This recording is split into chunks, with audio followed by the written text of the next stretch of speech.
इस वीडियो के माध्यम से मैं आपके समक्ष एकांकी सूखी डाली की चर्चा करूंगी और आपसे आग्रह करूंगी कि वीडियो देखने से पहले एक बार एकांकी को अच्छी तरह पढ़ लें ताकि एकांकी समझ पाना आपके लिए सहज हो जाए। इस एकांकी के एकांकीकार श्री उपेंद्रनाथ अश्क हैं। यह एकांकी सामाजिक और पारिवारिक मूल्यों पर आधारित एकांकी है। आज जब संयुक्त परिवार टूट रहे हैं और एकल परिवार में परिवर्तित हो रहे हैं, ऐसी स्थिति में, ऐसे समय में यह एकांकी हमें परिवार के महत्व को समझाती है, संयुक्त परिवार को स्पष्ट रूप से समझ पाने में, उसके महत्व को स्वीकार कर पाने में सहायक सिद्ध होती है। यहाँ संयुक्त परिवार का अर्थ है वह परिवार जहाँ दादा दादी, चाचा चाची, माता पिता और बच्चे साथ मिलकर रहते हैं, जिसे हम इंग्लिश में जॉइंट फैमिली के नाम से भी पुकारते हैं।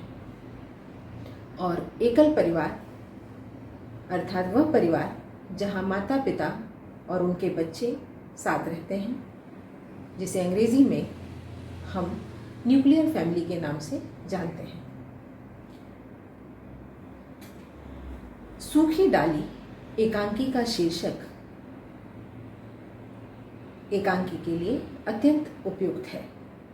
यदि हम शीर्षक की सार्थकता पर विचार करें तो हम पाएंगे कि इस शीर्षक से अधिक उपयुक्त दूसरा कोई अन्य शीर्षक हो ही नहीं सकता था, क्योंकि जब हम एकांकी पढ़ते हैं तो यह पाते हैं कि इस एकांकी में मुख्य पात्र के रूप में दादा मूलराज हैं, जो अपने पूरे परिवार को वृक्ष के समान मानते हैं, अर्थात परिवार को वट वृक्ष के समान, या जिसे हम बरगद का वृक्ष भी कहते हैं, के समान मानते हैं और परिवार के सभी सदस्यों को वृक्ष की डालियों के समान समझते हैं।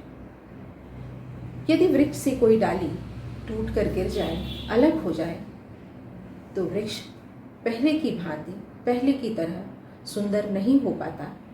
उसी प्रकार यदि परिवार का कोई सदस्य नाखुश होकर, अप्रसन्न होकर या किसी भी कारणवश परिवार से अलग हो जाए या अलग होने की सोचे, तो परिवार पहले की तरह सुंदर नहीं बन पाता। इस एकांकी में इसी बात की चर्चा है। यही कारण है कि इस एकांकी का शीर्षक अत्यंत उपयुक्त और सटीक है। तो आइए सबसे पहले मैं आपको इस एकांकी के पात्रों से परिचित करवा दूं। एकांकी में अनेक पात्र हैं, जिनमें से कुछ पात्र मुख्य हैं, उनकी चर्चा मैं आपके समक्ष करूंगी। दादा मूलराज एक 72 वर्षीय वृद्ध पुरुष हैं जो घर के मुखिया हैं। करमचंद उनका मझला बेटा, परेश दादा मूलराज का पोता और बेला परेश की नवविवाहिता पत्नी,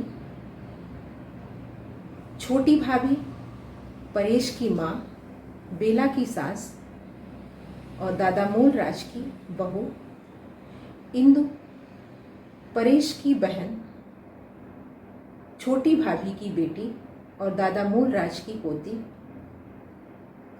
मझली भाभी, बड़ी भाभी, मझली बहू, बड़ी बहू, भाशी, मल्लू कहानी के अन्य पात्र हैं, एकांकी के अन्य पात्रों में हैं। इसके अलावा एकांकी में दो और पात्र हैं, पारो और रजवा, जो घर की नौकरानियां हैं, मिश्रानी हैं। अब मैं आपसे एकांकी की घटना के विषय में अर्थात कथानक के विषय में बात करूंगी। एकांकी शुरू होती है जिस स्थान पर वह दादा मूलराज का घर है।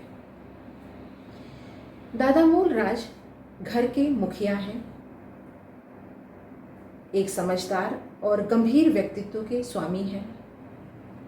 परिवार को वृक्ष के समान मानते हैं, जैसा मैंने आपको पहले भी बताया,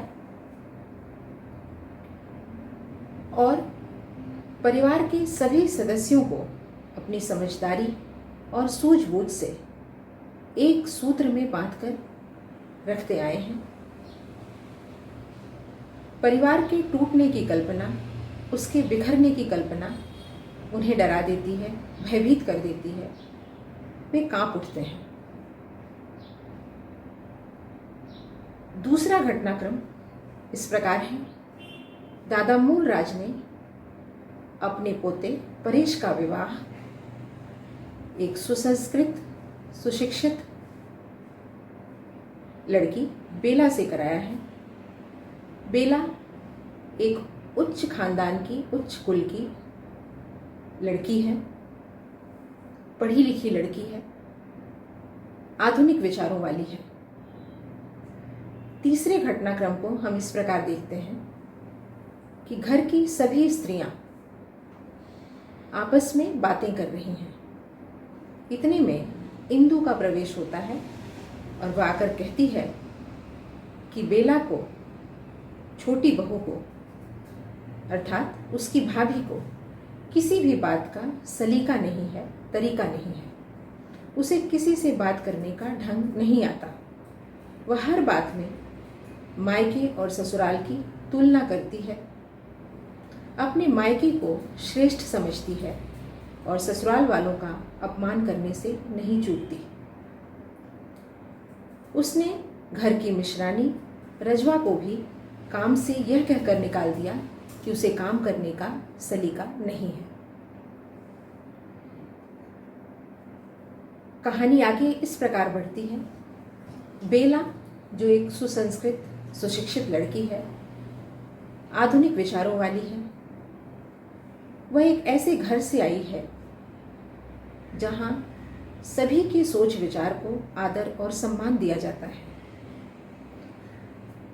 सभी को बराबर के अधिकार प्राप्त हैं।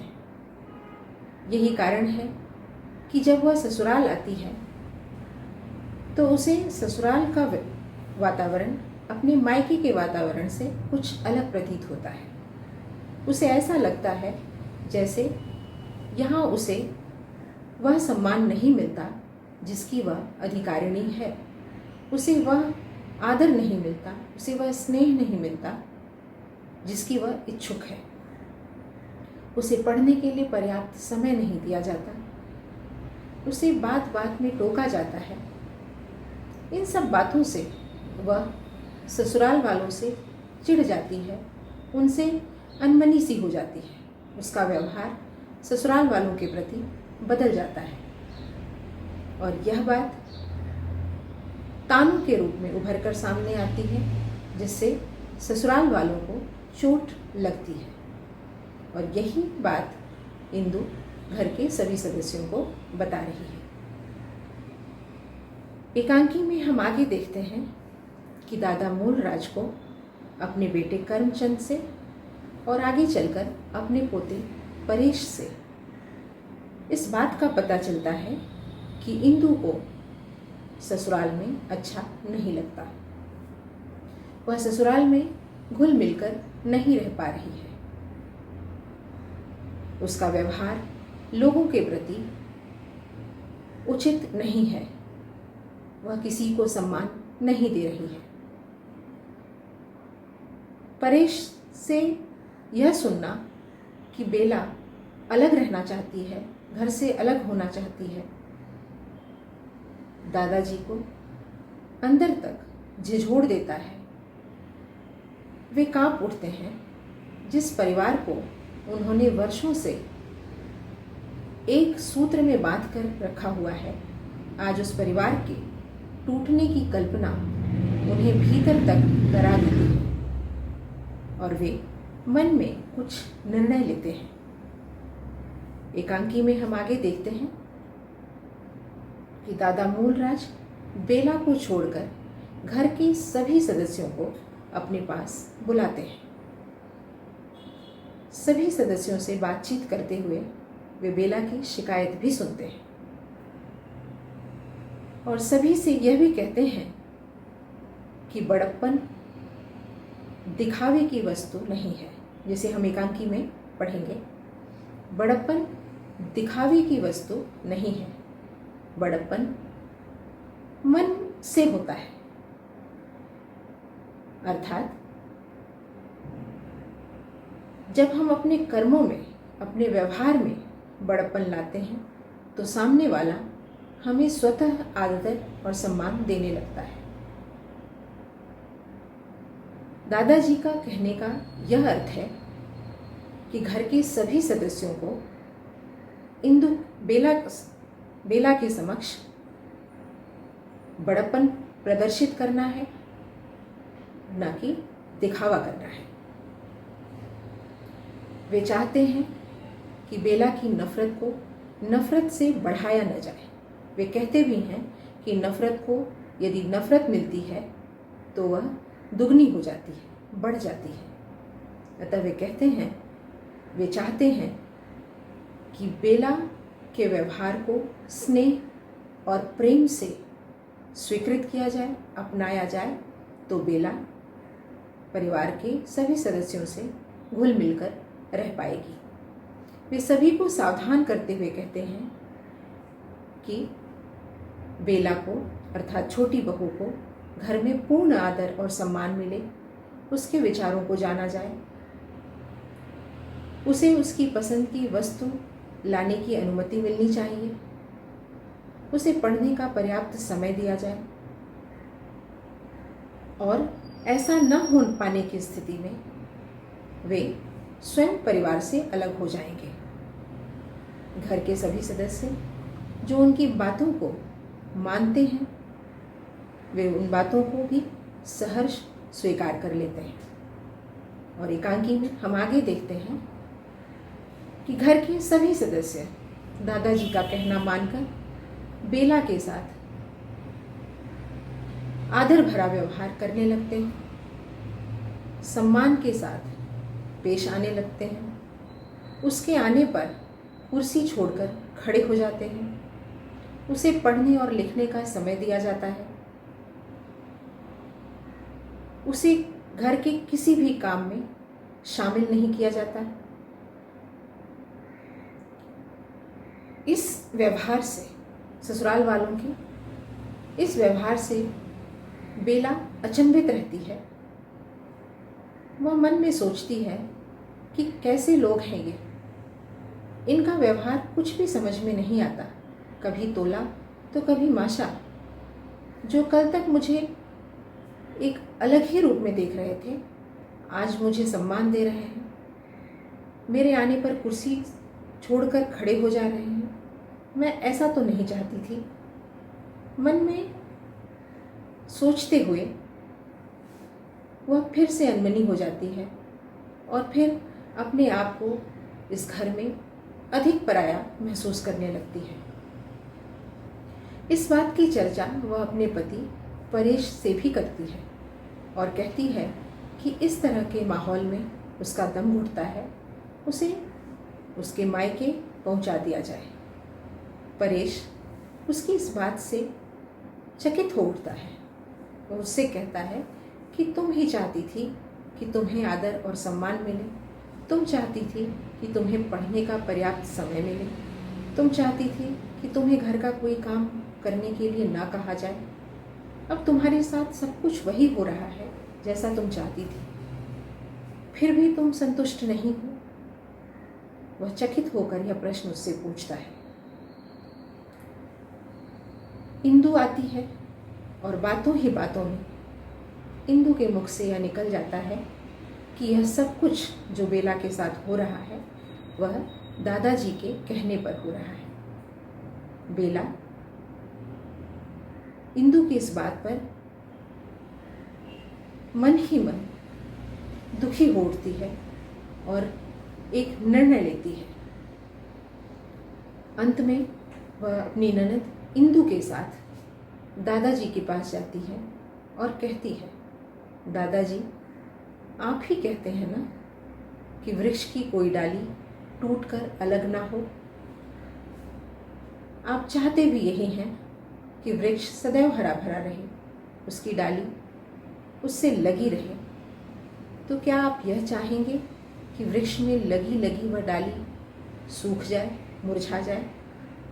उसकी इस बात पर दादाजी निरुत्तर हो उठते हैं। उन्हें कुछ नहीं सूझता। वे बैठ जाते हैं और हुक्का गुड़गुड़ाने लगते हैं। इस प्रकार एकांकी का अंत होता है और हम पाते हैं कि घर में जितने सदस्य हों, भले ही उनके विचार अलग हों, एक दूसरे से उनकी सोच न मिलती हो, फिर भी बुरी परिस्थिति में, अच्छी परिस्थिति में यदि वे साथ खड़े होते हैं तो उन्हें कोई कभी नहीं तोड़ पाता और वह परिवार एक आदर्श परिवार बनता है। और ऐसे परिवार ही आदर्श समाज बनाते हैं और एक आदर्श राष्ट्र का निर्माण करते हैं। बच्चों, यह था इस कहानी का, इस एकांकी का कथानक। और अब मैं आपसे चर्चा करूंगी इस एकांकी के उद्देश्य की। एकांकीकार ने इस एकांकी की रचना इस उद्देश्य से की है कि आज की परिस्थिति में हम संयुक्त परिवार के महत्व को समझें। हम यह समझें कि एकल परिवार भले ही सुविधाजनक हो, भले ही हमारे अनुकूल हो, किंतु संयुक्त परिवार का महत्व न कभी कम हुआ है और न कभी कम होगा।